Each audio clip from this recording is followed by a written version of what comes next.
নমস্কার, আপনি শুনছেন TV9 বাংলা ডিজিটালের পডকাস্ট কানে কানে।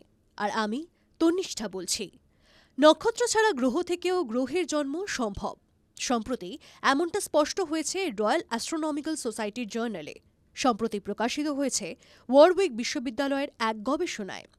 TV9 বাংলা ডিজিটালের পডকাস্ট কানে কানের আজকের এপিসোড 451 আপনার জন্য রইল সেই বিষয়ে বিশদ তথ্য। একটা ছোট্ট ডিমের মধ্যে থাকে কুসুম, আর সেই কুসুমের মধ্যে বাস করে প্রাণের প্রথম অস্তিত্ব।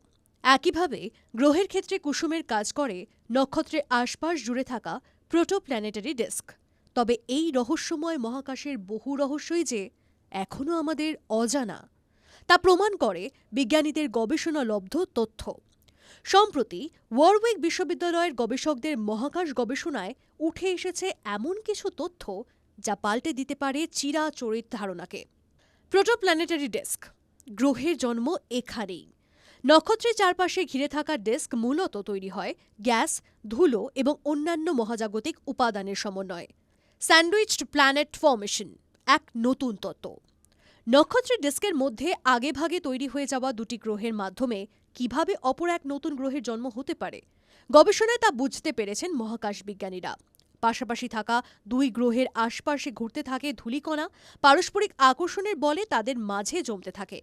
এই ধূলিকণা প্রবল উত্তাপ ও চুম্বকীয় তরঙ্গের জেরে ক্রমশ আকারে অপেক্ষাকৃত ছোট গ্রহে পরিণত হতে পারে। ফলত দৃশ্যটা হয়ে ওঠে একটা স্যান্ডউইচের মতোই। তাই এই তত্ত্বের নাম স্যান্ডউইচ প্ল্যানেট ফর্মেশন থিওরি। হয়তো সরাসরি সূর্য থেকে নয়, আশপাশের বৃহদাকার গ্রহ থেকে এভাবেই পুঞ্জীভূত ধূলিকণা সৃষ্টি করেছে বুধ ও ইউরেনাসের মত গবেষকদের। ডিস্কেই লুকিয়ে রহস্য। প্রোটোপ্ল্যানেটারি ডিস্ক অর্থাৎ তারাদের এই আংটির মতো অঙ্গের মাঝে মাঝে ফাঁকা স্থান ইতিপূর্বে লক্ষ্য করেছিলেন বিজ্ঞানীরা।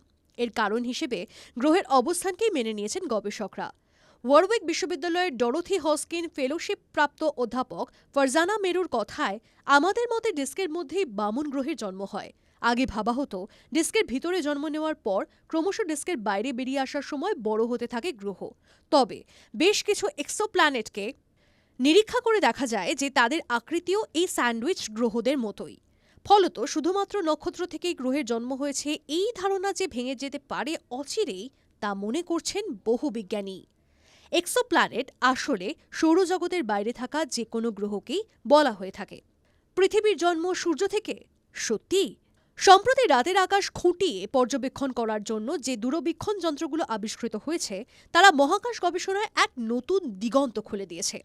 আটাকামা লার্জ মিলিমিটার নামক টেলিস্কোপের জন্যই সম্ভব হয়েছে এই দুরূহ গবেষণা। অধ্যাপক ফারজানা মেরু মনে করেন এমনটাই। তাহলে পৃথিবীও কি বৃহস্পতি ও শনির মতো বৃহৎ গ্রহের ফসল? আদৌ সরাসরি সূর্য থেকে কি জন্ম আমাদের প্রিয় নীল গ্রহের? সেই প্রশ্নের উত্তর অবশ্য সময় বলবে, এমনটাই মনে করছে আন্তর্জাতিক গবেষক মহল। আপনাদের কেমন লাগছে TV9 বাংলা ডিজিটালের পডকাস্ট কানে কানে? কমেন্ট বক্সে প্লিজ লিখুন। সেই সঙ্গে সাজেশনস দিন কি কি বিষয়ের উপর পডকাস্ট শুনতে আপনি আগ্রহী। শুনতে থাকুন কানে কানে।